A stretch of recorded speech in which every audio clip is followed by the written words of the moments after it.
शेतकरी मित्रांनो, डिसेंबर महिन्यामध्ये आपण राजमा पिकाची लागवड केली होती, पेरणी केली होती. परंतु तब्बल 2 एकर राजमा पिकावरती आपण रोटावेटर मारलेले. याच्या मागचं कारण काय आहे? आपण का याच्यावरती रोटावेटर मारलं? याविषयी आपण सविस्तर माहिती आज या व्हिडिओमध्ये सांगणार आहोत. त्यामुळे व्हिडिओ हा शेवटपर्यंत पहा. तर नमस्कार शेतकरी मित्रांनो, माऊली ॲग्रो या आपल्या यूट्यूब चॅनलवरती आपल्या सर्वांचं स्वागत आहे. शेतकरी मित्रांनो, तुम्ही थंबनेलवरती बघितलं असेल की आपण 2 एकर राजमा पिकावरती रोटावेटर मारलेले. त्याचं कारण काय आहे? ही सविस्तर माहिती आपण व्हिडिओमध्ये आपण सांगितलेली. तर व्हिडिओ हा शेवटपर्यंत नक्की पहा. तर चला व्हिडिओला सुरुवात करू. तर शेतकरी मित्रांनो, आपण थंबनेलवरती बघितलं असेल की आपण राजमा पिकाच्या 2 एकरच्या प्लॉटवरती आपण रोटावेटर मारायला सुरुवात केली. याच्या मागचं कारण काय आहे? तर शेतकरी मित्रांनो, आपण डिसेंबर महिन्याच्या स्टार्टिंगला राजमा पिकाची पेरणी केली होती. यामध्ये आपण वरुण ही व्हरायटी पेरली होती. शेतकरी मित्रांनो, राजमा पिकाची पेरणी करत असताना प्रत्येक शेतकऱ्यांनी एक गोष्ट लक्षात ठेवली पाहिजे की राजमा हे पीक टायमोटायमीच पेरलं पाहिजे. तर मग टायमोटायमी म्हटलं तर कधी पेरलं पाहिजे? तर शेतकरी मित्रांनो, सोयाबीनचं पीक ज्या वेळेस निघतं, रब्बी हंगाम चालू होतो, त्यावेळेसच आपण राजमा पिकाची पेरणी केली पाहिजे.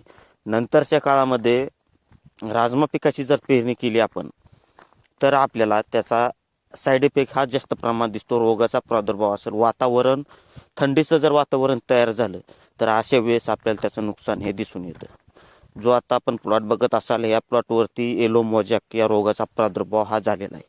येलो मोजॅक रोगाचा प्रादुर्भाव झाल्यानंतर त्याचं काय काय लक्षणं आपल्याला दिसतात, तर आपण बघू शकता. पानं ही पिवळी पडतात, त्याच्यावरती धब्बे दिसतात, पानं पूर्णपणे आकारल्यासारखी दिसतात आणि झाडाची वाढ ही खुंटते. मग आता बरेच शेतकरी म्हणतील की याच्यावरती नियंत्रण हे कशा पद्धतीने आपण केलं पाहिजे? तर शेतकरी मित्रांनो, येलो मोजॅक या रोगावरती फक्त एक आपण उपाय करू शकतो. ते म्हटलं तर रोगीट झाडं उपटून आपण बाजूला काढू शकतो. परंतु अख्ख्या प्लॉटवरती जर अशा पद्धतीने रोगाचा प्रादुर्भाव झाला तर आपण कशा पद्धतीने त्याचा नियंत्रण हे करू शकतो? तर शेतकरी मित्रांनो, याच्यावरती कसल्याही प्रकारचे नियंत्रण करता येत नाही. हा एक पांढऱ्या माशीचा प्रादुर्भाव आहे. त्यामुळे सर्व झाडं ही संकरित होत असतात. त्यामुळे याच्यावरती नियंत्रण करण्याचा कसल्याही प्रकारचा उपाय हा दिसून येत नाही.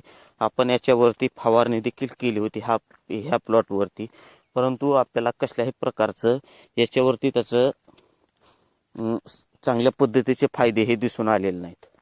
आपण साधारणपणे 1 महिना आपण याची वाट बघितली, कशा पद्धतीने येतोय, काय होतोय. खताचा देखील आपण पहिला डोस टाकला, परंतु कसल्याही प्रकारचा आपल्याला त्याचा रिझल्ट हा दिसून आलेला नाही.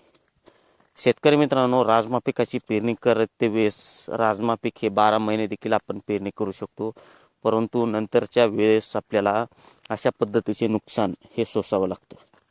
त्यामुळे राजमा पेरणी करत असताना एक गोष्ट प्रत्येक शेतकऱ्यांनी लक्षात ठेवली पाहिजे की रब्बी हंगाम सोयाबीन निघाल्यानंतरच याची पेरणी आपण केली पाहिजे. कोणती देखील तुम्ही व्हरायटी ही करू शकता. थंडीच्या दिवसामध्ये झाडाची वाढ मंदावते, रोगाचा प्रादुर्भाव देखील जास्त प्रमाणात दिसतो. अशा वेळेस आपल्याला नियंत्रण करणं हे एक अत्यंत अवघड गोष्ट होत असते. उत्पादन देखील नंतरच्या काळामध्ये कमी निघतं, बाजारभाव देखील कमी प्रमाणात लागतो, सर्व अडचणी येत असतात. त्यामुळे राजमा पीक हे रब्बी हंगाम संपल्यानंतर त्याची पेरणी ही केली नाही पाहिजे. बरेच युट्यूबर सांगत असतील, बरेच शेतकरी सांगत असतील की राजमा पीक हे आपण नंतर देखील करू शकतो, परंतु शेतकरी मित्रांनो, 2 एकरचा प्लॉट जाणं म्हणजे हा एक अत्यंत अवघड गोष्ट आहे.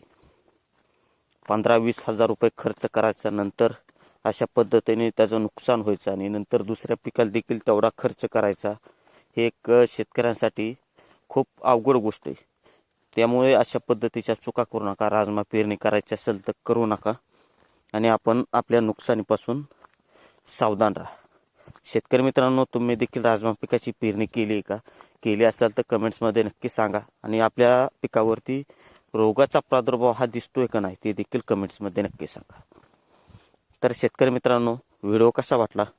व्हिडिओ जर आवडला असेल तर आपल्या व्हिडिओला लाईक करा, यूट्यूब चॅनलला देखील सबस्क्राईब करा आणि फेसबुकवरती पाहत असाल तर फेसबुक प्रोफाईलला फॉलो नक्की करा.